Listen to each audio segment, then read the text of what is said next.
2-3 দিন ধরে ফেসবুকে একটা পোস্ট খুব ভাইরাল হচ্ছে, যা পূর্ব বর্ধমান ডিস্ট্রিক্ট পুলিশের একটা পেজ দেখাচ্ছে, যেখানে একটা পেপার কাটিং দেখাচ্ছে। সেখানে লেখা আছে যে তোমার ফেসবুকটা সুরক্ষিত আছে কি না সেটা তুমি চেক করে নাও 1 মিনিটে, না হলে পাসওয়ার্ড চেঞ্জ করে দাও।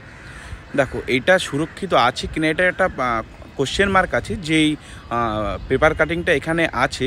কারণ আমি লাস্ট 21 সাল পর্যন্ত পূর্ব বর্ধমান পুলিশ ডিস্ট্রিক্টের পেজটা পুরোটা দেখার পরে তোমাদের জানাচ্ছি যে এরকম কোনো পোস্ট 27 অক্টোবরে হয়নি। পূর্ব বর্ধমান ডিস্ট্রিক্ট পুলিশের তরফ থেকে এরকম কোনো পোস্ট এতদিন ধরে হয়নি। লাস্ট 21 সাল পর্যন্ত দেখেছি, আর বাকিটা আমি দেখতে পারিনি এখনও। কিন্তু এটা হতেও পারে, এটা সত্যিও হতে পারে, সেটা নিয়ে কোনো প্রশ্নের ব্যাপার নেই। কিন্তু এখানে একটা জিনিস কি আছে যে তোমাকে বলছে @ তারপরে তোমাকে 3rd ব্র্যাকেট দিতে বলছে, তারপরে তোমাকে 4, তারপরে কোলন দিতে বলছে, ডবল ডটের কোলন, তারপরে তোমাকে 0 দিয়ে ব্র্যাকেটটা ক্লোজ করতে বলছে এবং বলছে যে মার্ক জুকারবার্গের নাম আসছে।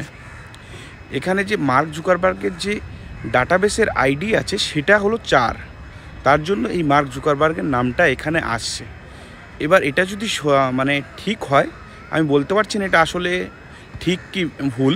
যেটা যদি ঠিক হয় তাহলে খুবই ভালো ব্যাপার।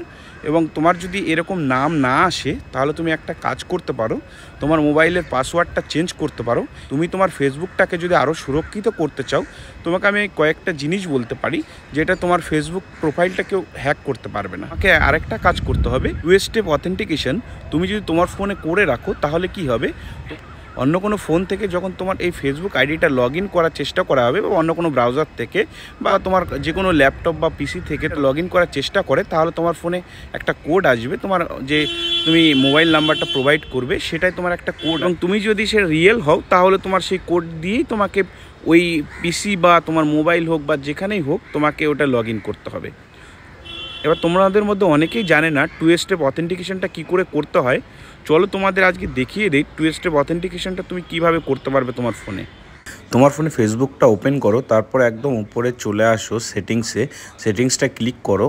তারপরে তুমি এরকম একটা পেজ ওপেন হবে, see more in account centre যেটা আছে ওটার উপর ক্লিক করো। তারপরে এখানে পাসওয়ার্ড অ্যান্ড সিকিউরিটিটা ক্লিক করো। তারপর 2 ফ্যাক্টর অথেন্টিকেশন যেটা আছে ওটার উপর ক্লিক করো। আমারটা এখানে করা আছে, তার জন্য এরকম অ্যাকাউন্ট দেখাচ্ছে এবং পাসওয়ার্ড চাইছে। তোমাদের না থাকলে এখানে ডাইরেক্ট তোমাদের পেজটা ওপেন হবে। এখানে আমার মোবাইল নাম্বারটা দিয়ে 2 ফ্যাক্টর অথেন্টিকেশনটা করা রয়েছে, এবং এখানে আপনার যখনই অন্য মোবাইল বা ফোন থেকে লগ ইন করার চেষ্টা করা হবে, লগ ইন আইডি আসবে এবং সেটা পুট আপ করলে তোমার লগ ইন হবে। এবং আপনি আপনার ফোন নাম্বারটাও চেঞ্জও করতে পারবেন এখান থেকে। এছাড়া এবং তোমার ফোন যদি লগ ইন না হয় তাহলে অ্যাডিশনাল মেথড যেটা আছে ওটার উপর ক্লিক করে রিকভারি কোড তুমি পেতে পারো, এবং এই রিকভারি কোডগুলোর মাধ্যমে তুমি তোমার আবার লগ ইন করতে পারবে। যখন তোমার ফোনের অ্যাক্সেস থাকবে না বা সিকিউরিটি নিয়ে কোনো প্রবলেম হবে, তখন এই রিকভারি কোডের মাধ্যমে তুমি তোমার ফোনে ফেসবুকটা আবার লগ ইন করতে পারো। অতএব এটা তুমি তোমার ফোনে টার্ন অন করে রাখতে পারো, এবং এই যে কোডগুলো আসছে এই কোডগুলোর একটা কোড দিয়ে একবার তুমি লগ ইন করতে পারবে। অতএব এগুলোও তুমি সেভ করে রাখতে পারো। অতএব ভিডিওটা কেমন লাগলো কমেন্ট করে জানিও। এখনো পর্যন্ত যারা আমাকে সাবস্ক্রাইব বা ফলো করেন চটপট ফলো করে নিও।